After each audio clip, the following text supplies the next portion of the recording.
E hoje vamos falar de psicologia, mas muito especificamente de uma área da psicologia, se calhar que hoje em dia está cada vez mais necessário se falar. Tem a ver um pouco com ansiedade, com redes sociais, com a nossa desinformação por vezes perante este campo da vida, da atualidade.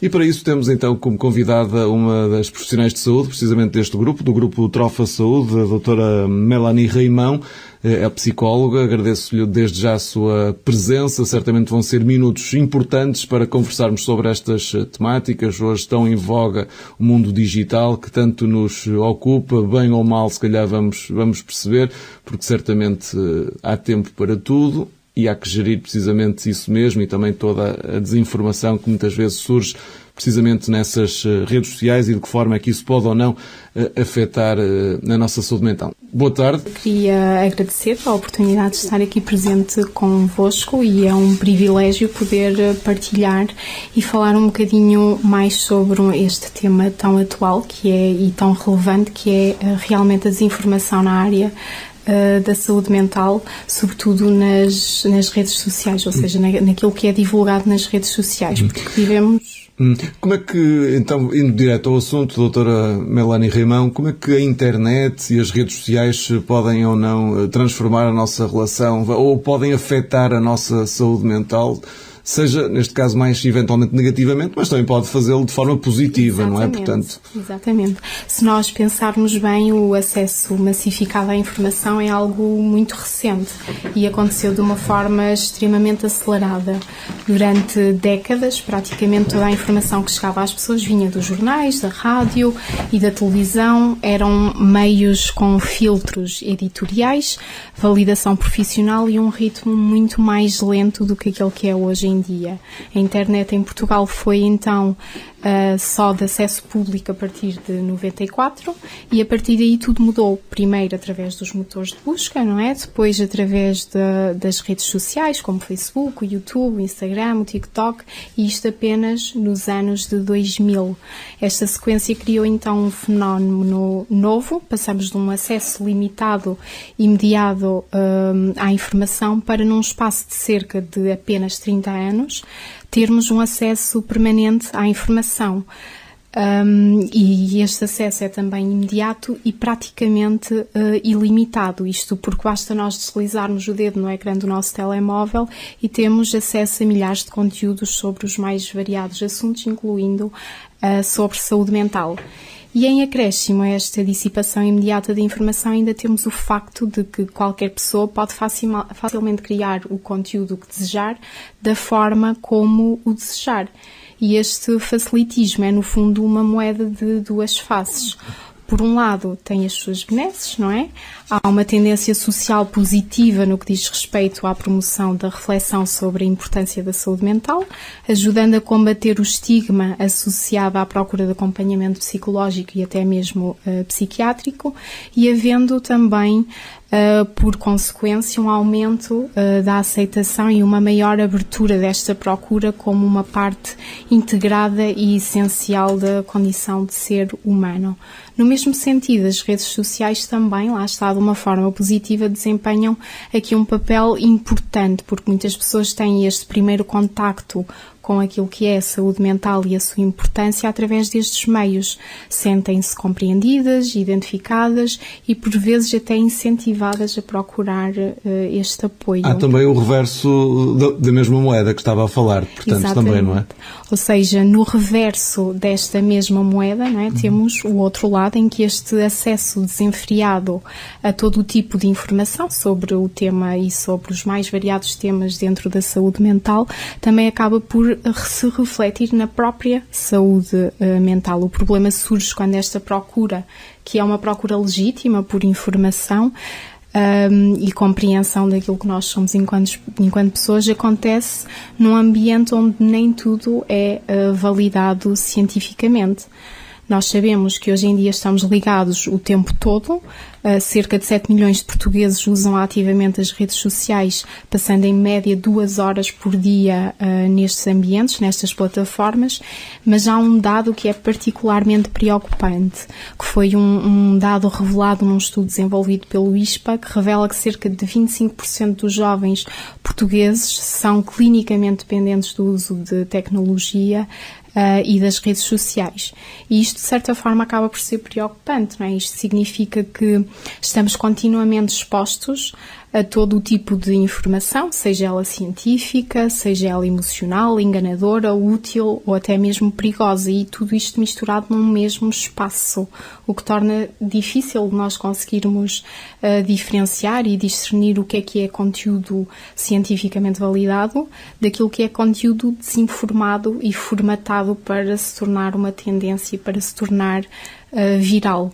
E isto tem sim impacto na nossa saúde mental e na forma como é vista a saúde mental e sobretudo como é visto o trabalho dos profissionais da área, ou seja, as redes sociais acabam sim por transformar a nossa relação com a saúde mental, não só pelos seus impactos diretos na saúde em si, mas também sobre como é vista a saúde mental através do tempo que passamos lá e através do conteúdo que acabamos por consumir. E ora, este pode ser um problema que afeta pessoas de todas as idades, portanto, não só jovens, mas até porque esses hoje em dia já nascem com estas realidades, não é? Com a internet e com as redes sociais, ao contrário de mim, por exemplo, quando nasci nem havia sequer internet e, portanto, quando era jovem também não tínhamos o acesso que hoje existe. Mas com esse acesso tão facilitado que hoje existe então à informação na internet, redes sociais, sites de mais variada temática, porquê que então a desinformação se tornou um problema tão sério? Então, quando este acesso à informação se democratiza de uma forma tão rápida e tão acelerada, pode acontecer um fenómeno muito particular do ponto de vista psicológico. As pessoas passam a sentir que sabem mais do que aquilo que realmente sabem. Por terem visto ou ouvido num qualquer vídeo na internet, sem muitas das vezes consultarem a fonte adequada desta informação que chega até elas, sem perceberem se aquela informação tem efetivamente uma base validada cientificamente ou se simplesmente corresponde à opinião ou à experiência pessoal de alguém. E quando assim pode efetivamente dar-se origem à desinformação que rapidamente é produzida e é reproduzida e amplificada. Este fenómeno está bem descrito naquilo que é chamado o efeito Dunning-Kruger, que corresponde a um viés cognitivo segundo o qual indivíduos com pouco conhecimento sobre um determinado tema tendem a sobrevalorizar a sua própria competência, enquanto quem realmente sabe mais tenta ser mais prudente e mais cauteloso na passagem de informação. E nas redes sociais isto acontece com alguma frequência, este efeito acaba por ser amplificado, qualquer pessoa pode efetivamente falar com grande segurança sobre temas altamente complexos como PHDA, depressão, ansiedade, mesmo sem terem qualquer tipo de formação na área, e isto é preocupante.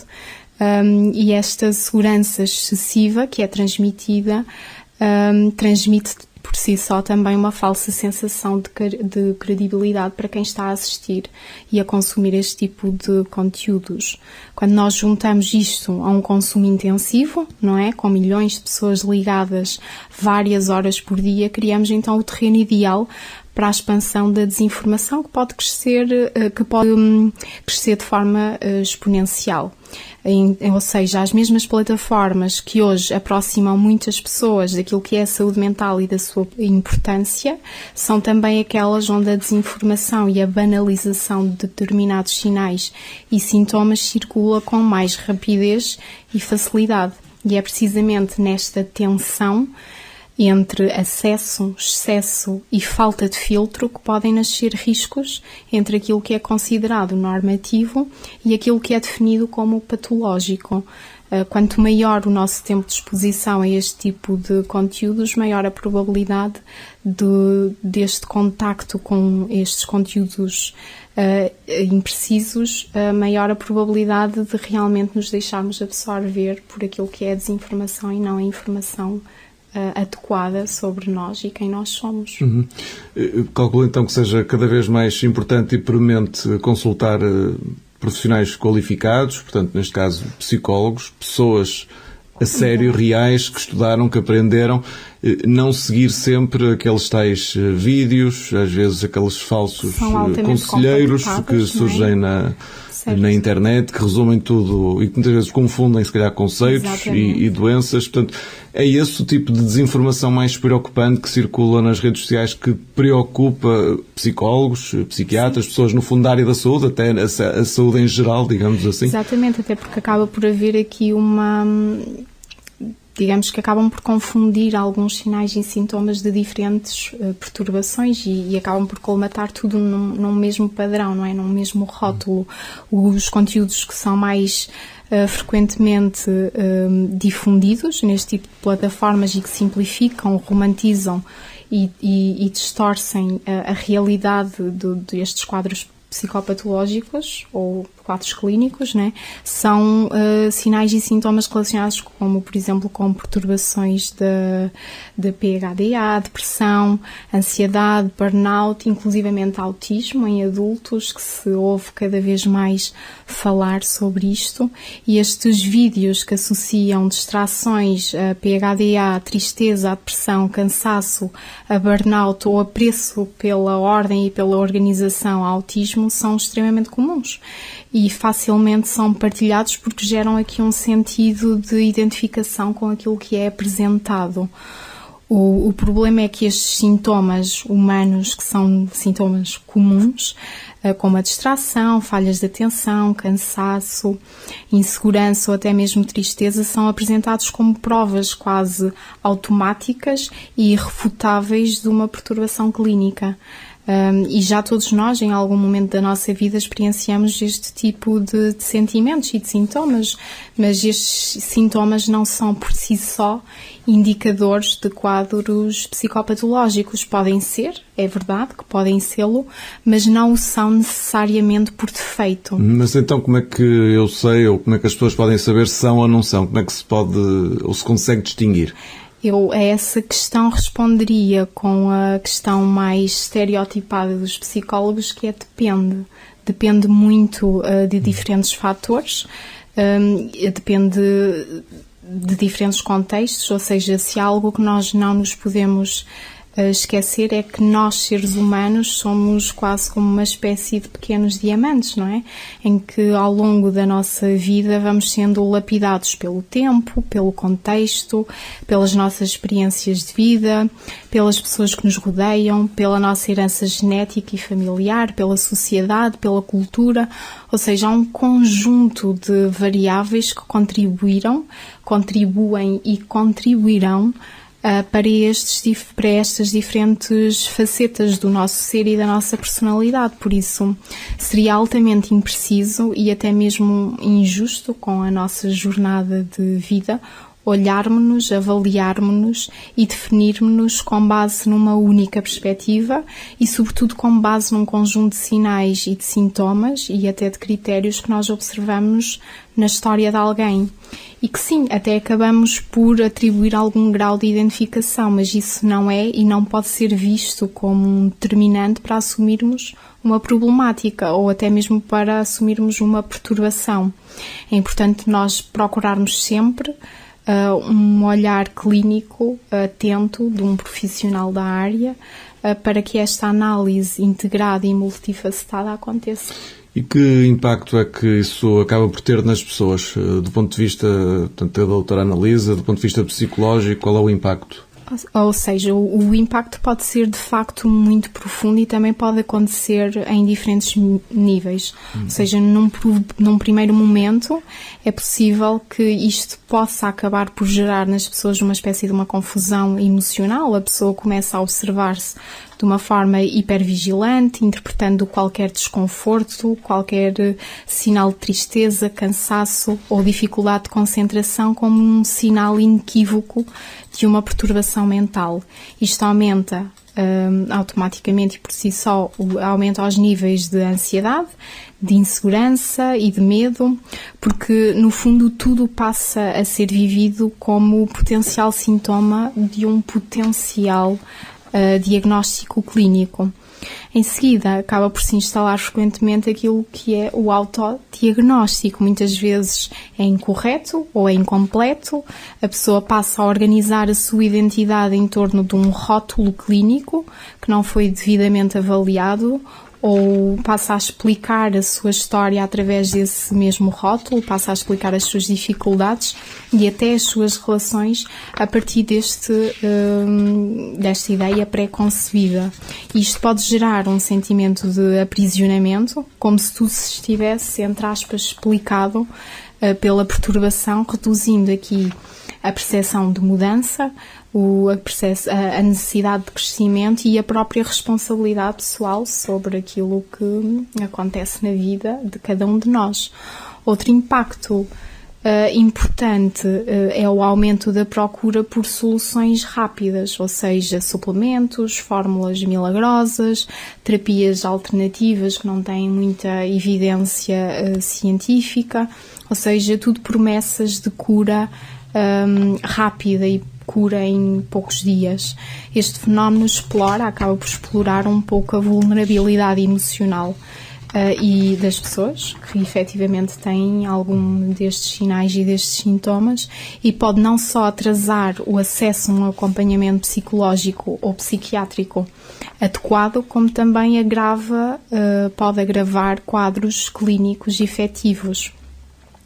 Por fim, há ainda um outro efeito que, apesar de ser menos falado, mas é bastante revelador, que é a normalização ou a banalização do sofrimento, quase como se tornasse aqui uma característica identidade. O conforto e o mal-estar ser entendido como um sinal de que algo precisa de cuidado, algo precisa de ser visto, é tratado, é banalizado e passa a ser exibido e partilhado e até mesmo validado socialmente através dos likes, das visualizações, como se fizesse então parte integrada de um qualquer traço de personalidade. Isto pode criar uma relação paradoxal com a própria dor, com o próprio sofrimento, onde inconscientemente acaba por se tornar um pouco mais difícil de abrir mão desta dor, deste sofrimento. Da sua experiência profissional, portanto, como é que isto se reflete ou pode refletir na prática num consultório clínico, portanto, no atendimento, numa consulta de psicologia? Hoje em dia é cada vez mais comum, sobretudo na prática clínica, receber pessoas que já chegam à consulta com autodiagnósticos. Isto aconteceu-me realmente ainda há pouco tempo, em que chegou à consulta uma pessoa que, passo a citar, me partilhou, ela chegou à consulta e disse-me: eu devo ser autista, porque outro dia estava a ver um vídeo na internet e estavam lá a dizer umas frases e eu percebi que faço o mesmo. Ou seja, estavam a dizer que as pessoas com autismo são pessoas que fazem muitas perguntas, que têm muita necessidade de saber tudo muito direitinho, e eu apercebi-me que acabo por fazer o mesmo. Eu, no meu local de trabalho, tenho tendência de perguntar tudo e mais alguma coisa para saber como é que eu posso desempenhar as tarefas que me são apresentadas. E isto muitas vezes acontece logo nos primeiros minutos da consulta, e é o reflexo da forma como consumimos a informação que nos chega através das redes sociais, ou seja, não há contexto, não há espaço para a reflexão, não há um pensamento crítico sobre aquilo que nos é apresentado. As pessoas assumem que aquilo que visualizam é o real e assumem isto sem questionar, sem se perguntarem: ok, mas se eu tenho esta tendência para perguntar tudo ao pormenor, é porquê? É porque eu me sinto insegura? É porque eu já tive uma experiência menos boa e agora preciso deste reforço? É porque gosto de fazer as coisas bem? É porque não gosto de falhar? É pelo quê? Não é? Não é necessariamente porque existe aqui um quadro específico de alguma patologia, de alguma perturbação, não é? O problema não está realmente no facto das pessoas tentarem compreender aquilo que se passa com elas, porque isto é legítimo e até é saudável. A dificuldade surge quando este rótulo passa a ser assumido como uma certeza absoluta, fechando aqui o espaço para uma escuta clínica, para a dúvida, para dar espaço à complexidade daquilo que é ser-se humano. E isto cria muitas vezes expectativas rígidas relativamente àquilo que a pessoa espera ouvir quando chega à consulta. Cria também expectativas rígidas em relação ao tipo de tratamento que a pessoa acredita que precisa e até à forma como acaba por entender a sua própria história. Na prática, isto pode gerar resistência a outras hipóteses clínicas, mesmo quando os sinais apontam noutra direção. O processo terapêutico, que deveria ser uma exploração aberta, cuidada e gradual do sofrimento, transforma-se muitas vezes numa tentativa de confirmar uma narrativa que já vem previamente construída. E isto acaba por empobrecer o trabalho clínico, porque a pessoa deixa de se interrogar sobre si e passa apenas a procurar a validação do profissional. Além disso, há também situações em que um autodiagnóstico errado atrasa intervenções importantes e prolonga realmente o sofrimento de uma forma desnecessária.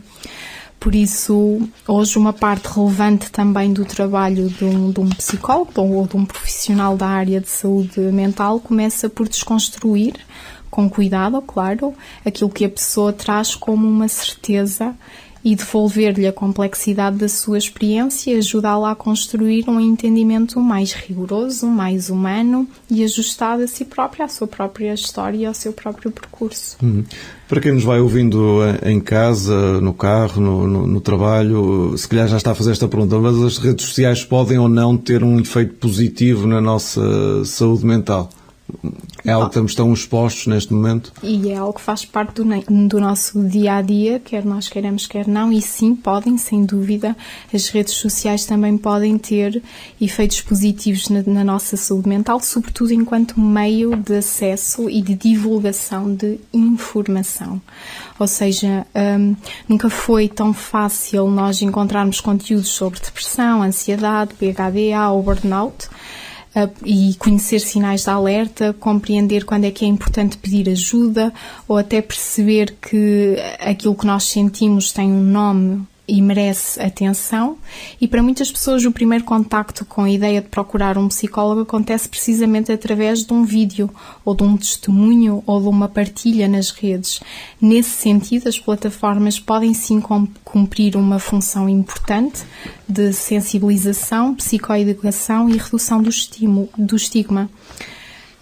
Também permitem, por outro lado, que as pessoas que se sentem, de certa forma, isoladas, encontrem aqui um espaço de identificação, encontrem uma linguagem para o seu sofrimento e, em alguns casos, encontrem também comunidades de apoio emocional.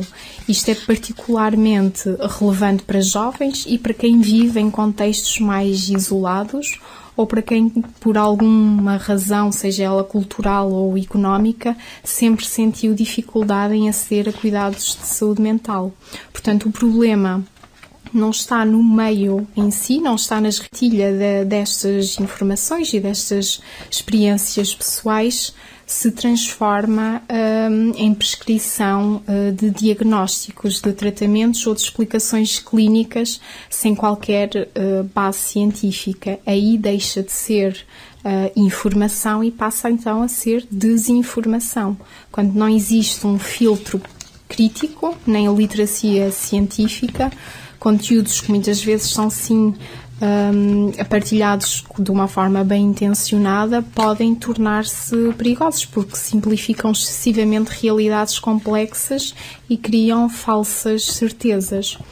Por isso as redes podem ser tanto uma porta de entrada para o cuidado pessoal, como podem também ser um espaço que gera uma grande confusão.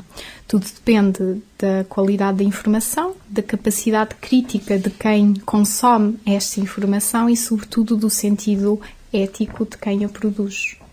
E porquê que este tipo de conteúdo se torna tão apelativo e fácil de acreditar para quem está a ver? Ou seja, este tipo de conteúdo é especialmente apelativo porque foi pensado exatamente para captar a atenção, para gerar identificação rápida e para provocar uma resposta emocional imediata. Ou seja, as redes sociais funcionam com base em ganchos emocionais, frases impactantes, listas de sintomas simples, de fácil percepção e narrativas que parecem oferecer uma explicação clara e imediata para o sofrimento. Ou seja, do ponto de vista psicológico, o nosso cérebro procura sempre sentido, controlo e previsibilidade. E estes vídeos oferecem tudo isto em poucos segundos.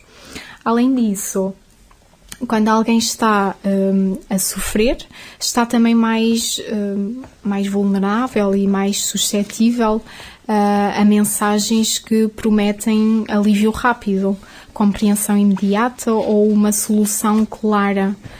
Frases como se te identificas com isto é porque de certa forma tens isto ou aquilo, ou significa que tens, sei lá, ansiedade ou depressão, não é? São muito comuns e criam aqui uma sensação poderosa de validação imediata, não é? Ou seja, aquela pessoa que partilhou isto consegue-me compreender, então deve ser mesmo isto que está a acontecer comigo.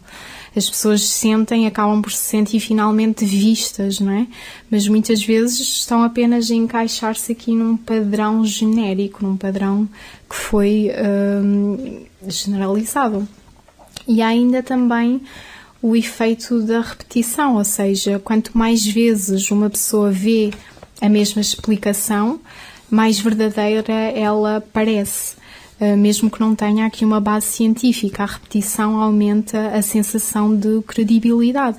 E como os algoritmos deste tipo de plataformas são criados para mostrar repetidamente e cada vez mais o mesmo conteúdo e mais do mesmo conteúdo, cria-se aqui uma bolha onde aquela narrativa se torna amplamente dominante.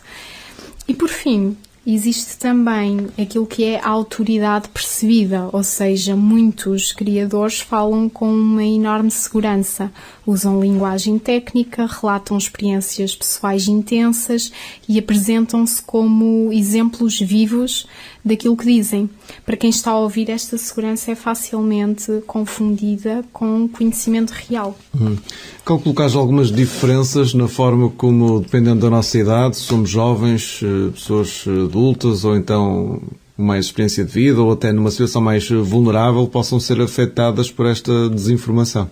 Sim, há diferenças que são muito importantes e que são clinicamente relevantes, ou seja, os jovens e os adolescentes que por si só estão aqui numa fase de construção da identidade, de maior sensibilidade emocional e de menor maturidade neurológica ao nível do controle dos impulsos e do pensamento crítico, quando consomem grandes quantidades de conteúdo sobre diagnósticos, podem começar efetivamente a organizar a sua identidade em torno destes rótulos clínicos, antes mesmo de terem maturidade para compreender a complexidade da sua própria história de vida e da sua vida emocional. Isto pode gerar algum grau de dependência destes próprios. Por outro lado, para nós adultos, a desinformação atua muitas vezes sobre o cansaço crónico, sobre a pressão profissional, o medo de falhar e a sobrecarga emocional, que muitas das vezes são o tipo de dores que muitos de nós acabam por sentir pelo seu contexto natural de vida, e conteúdos que acabem por falar sobre burnout, ansiedade e exaustão encontram aqui um terreno fértil, isto pela familiaridade com que todas estas informações se nos apresentam. O risco é as pessoas começarem a interpretar qualquer desconforto como sinal de doença, o que aumenta a hipervigilância sobre o corpo e sobre a mente, reforçando aqui este ciclo de ansiedade. Já nas pessoas que são emocionalmente mais vulneráveis, como quem já sofre de algum tipo de patologia do género, como depressão, ansiedade, ou quem vive em situações de solidão intensa, a exposição repetida a conteúdos alarmistas pode efetivamente agravar alguns destes sintomas. Pode aumentar os sentimentos de desesperança, a confusão, a sensação de estar, entre aspas, avariado e até levar ao evitamento social, porque a pessoa passa a acreditar que o seu sofrimento é permanente ou é irremediável. E isto não é assim, não é? Ou seja, a desinformação não afeta todas as pessoas da mesma forma, mas tende a ter impacto mais profundo precisamente em quem já está mais fragilizado, o que torna este fenómeno ainda mais preocupante do ponto de vista da saúde pública. Este programa que nós aqui vamos tendo tem muitas vezes o objetivo, então, sobretudo esse objetivo de promover a literacia em saúde. Neste caso concreto falamos da mental, portanto, da saúde mental. Que papel é que pode ter esta literacia, o sabermos do que estamos a tratar, portanto, na proteção contra a desinformação? Ou seja, a literacia em saúde mental acaba por ser realmente um verdadeiro escudo contra a desinformação, quando as pessoas acabam por conseguir compreender de forma verdadeira e genuína conceitos básicos sobre as suas emoções, sobre os seus estados de humor, sobre aquilo que é efetivamente a ansiedade ou até mesmo sobre outro tipo de fenómenos psicológicos, tornam-se mais capazes de diferenciar experiências comuns daquilo que são sinais clínicos. Por exemplo, saber que sentir tristeza após uma perda, após o final de um relacionamento, ou sentir ansiedade antes de um exame ou quando vamos começar um trabalho novo, não é um sinónimo automático de termos depressão ou termos ansiedade de uma forma patológica, não é? Isto, ou seja, ter conhecimento daquilo que pode ser comum de acontecer conforme as nossas diferentes experiências de vida, daquilo que torna efetivamente todos estes sinais algo preocupante que merece uma atenção diferente, acaba por ajudar a reduzir estes sinais de alerta todos, né, que acabam por ser criados através da partilha de todos estes conteúdos. Além disso, a literacia permite questionar também as fontes de informação, ou seja, ao nós conhecermos os sinais de validade científica, como ter boas referências, serem estudos conceituados, qual é que é a formação dos autores daquela informação, as pessoas conseguem acabar por distinguir entre aquilo que é conteúdo pessoal, de conteúdo opinativo e daquilo que é conteúdo realmente cientificamente fundamentado. Isto é crucial quando nós vivemos num mundo digital, onde vídeos curtos e posts acabam por simplificar em demasia aquilo que são realidades complexas, porque nós seres humanos somos complexos e não podemos ser resumidos em vídeos curtos, não é? Mas a literacia vai muito além daquilo que é também o conhecimento teórico.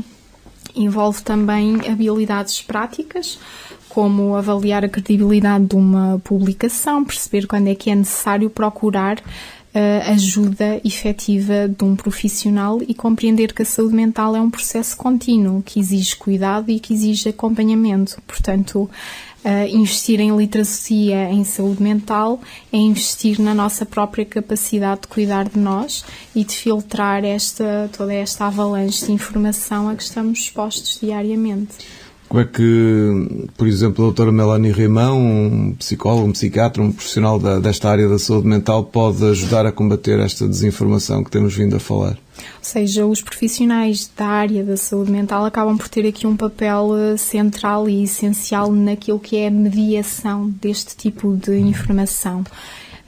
Podem e devem partilhar esta informação de uma forma clara e precisa e não se devem limitar simplesmente a diagnosticar e a tratar. Isto pode acontecer, esta partilha, não é? Esta mediação de informação pode acontecer em diferentes cenários. Por exemplo, no grupo da Trofa Saúde é muito comum haver workshops que são apresentados por diferentes profissionais de diferentes áreas e eles são abertos à comunidade. Portanto, qualquer pessoa pode ter efetivamente acesso a informação precisa e informação de qualidade qualidade sobre aquilo que é a saúde no geral e aquilo que é a saúde mental. Portanto, na prática clínica, para além de todo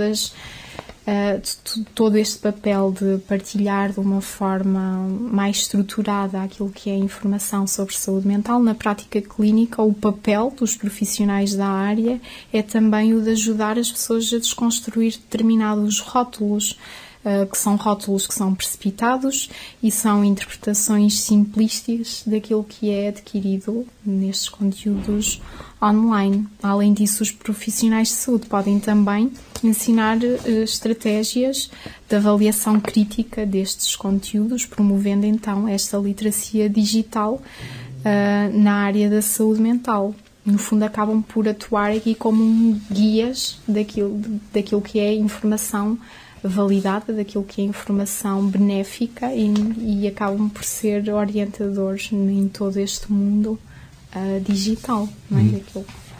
Qual a importância da empatia e também da escuta ativa dos profissionais neste contexto digital e clínico? Ou seja, a empatia e a escuta ativa são fundamentais tanto no consultório como na forma como nos relacionamos com estes conteúdos online. Quando alguém está exposto a vídeos alarmistas ou simplificações de quadros clínicos, pode sentir medo, ansiedade ou até confusão.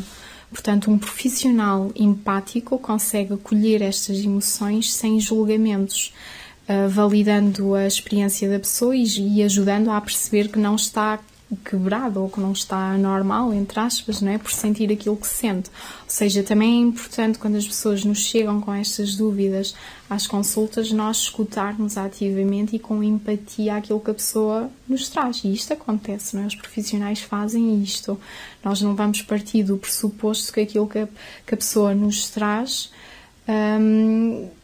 não vamos desmerecer aquilo que ela nos traz. Se ela se identificou com alguma desta informação é porque algo lhe fez sentido. Então também nos cabe a nós ter esta empatia e ter esta escuta para perceber realmente e conseguir identificar estas nuances importantes destes padrões de comportamento, destes pensamentos repetitivos, do porquê das pessoas se identificarem tanto com este conteúdo que lhes é apresentado. No contexto digital, a empatia também pode ser praticada, não é? Ao os próprios profissionais produzirem conteúdos educativos ou responderem a dúvidas através das redes sociais, acabam por se aproximar da população e acabam por também desconstruir aqui alguns conceitos que podem ser muitas vezes entendidos de uma forma errada, não é? Ou de uma forma desajustada. Muito bem. Para fecharmos, doutora Melanie, o que é que nós, enquanto pessoas, podemos fazer na prática para nos protegermos da desinformação em saúde mental? Se pudesse resumir um pouco daquilo que falamos. Fundamentais que todas as pessoas deveriam ter presentes no contacto com os conteúdos sobre saúde mental, sobretudo nas redes sociais. O primeiro é desconfiar de soluções rápidas para problemas complexos. O sofrimento psicológico raramente se resolve com truques, listas de passos ou dicas infalíveis. Nós somos muito mais do que isso, não é? Portanto, sempre que um vídeo promete curas rápidas para a ansiedade, depressão, burnout, é importante acendermos aqui um sinal de alerta e realmente questionar, porque a nossa mente, a mente humana, é complexa e os problemas têm múltiplas causas e os processos terapêuticos exigem tempo, continuidade e trabalho emocional. O segundo princípio é verificar sempre as fontes de informação. É essencial nós perguntarmos quem é que está a falar, que formação é que a pessoa tem, se é psicólogo, se é psiquiatra, se é investigador, se cita estudos que realmente foram investigados, se indica as referências desses estudos ou se simplesmente se baseia em experiências pessoais.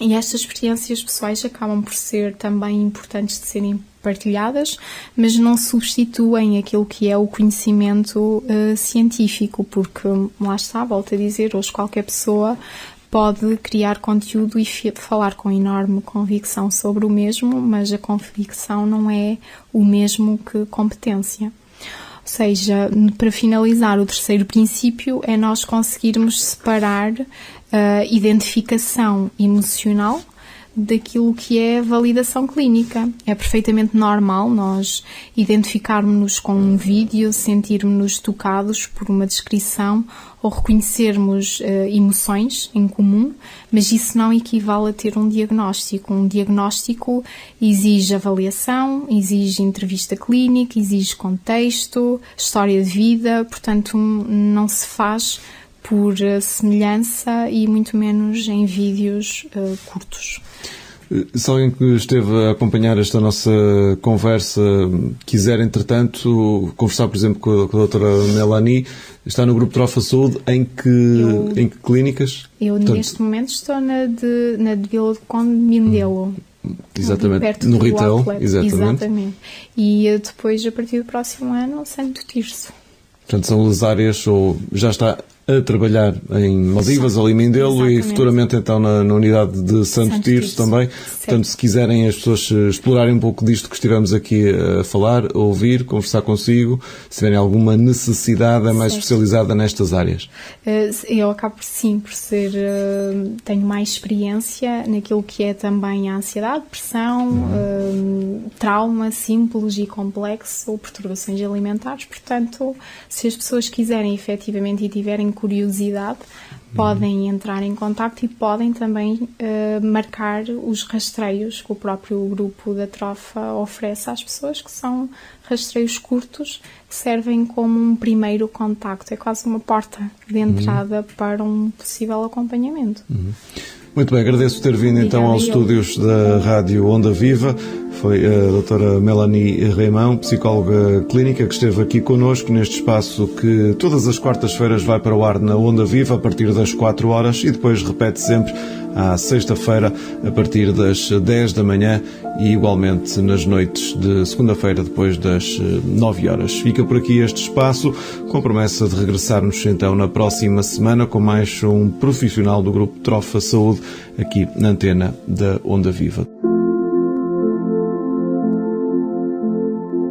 Viva Saúde, uma parceria Rádio Onda Viva e Hospitais Trofa Saúde.